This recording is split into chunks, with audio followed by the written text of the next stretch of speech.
तर मुक्या जीवांचं कसं आपल्यावरती प्रेम असतं ना, हे आज तुम्हाला मी दाखवते. सोमवारची क्लिप आहे आणि सकाळच्या वेळेस कुणाल की नाही त्याचं काम आटपून इथे झोपला होता. वाघ्या त्याला चिपकूनच म्हणजे सकाळपासून त्याच्या मागेच त्याला कुठेतरी कळलं होतं की आपला दादा जाणार आहे मुंबईला वगैरे. म्हणजे 2 दिवस हे नोटीस केलंय आणि त्याच्यामुळेच ही गोष्ट मी तुमच्याशी शेअर करते. आपला शेरू पण बघा चुपचाप बसलेला होता. म्हणजे आपण कधी कुठे जायला निघालो ना, की ह्यांना लगेच माहिती पडतं आणि मग अशी त्यांचे चेहरे आणि असं त्यांचं वागणं की नाही होऊन जातं. म्हणजे किती आपल्यावर प्रेम करतात ते तुम्हाला मी सांगण्याचा प्रयत्न करते.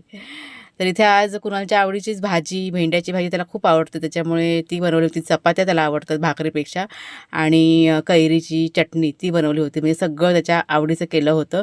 नाश्ता करून घेतला आणि नाश्ता करताना शेरूसुद्धा माझ्यासोबत की नाही असतोच. त्याला चपाती आवडते खायला. त्याच्यामुळे तुकडे करून घेतले आणि एक तुकडा की नाही त्याला घातलेला आहे. एक घास त्याला, एक घास मला असं की नाही आमचं असतं दोघांचं नाश्ता करताना. पोटभर नाश्ता करून झाल्यानंतर जायचं होतं रानामध्ये. कैऱ्या आणायच्या होत्या.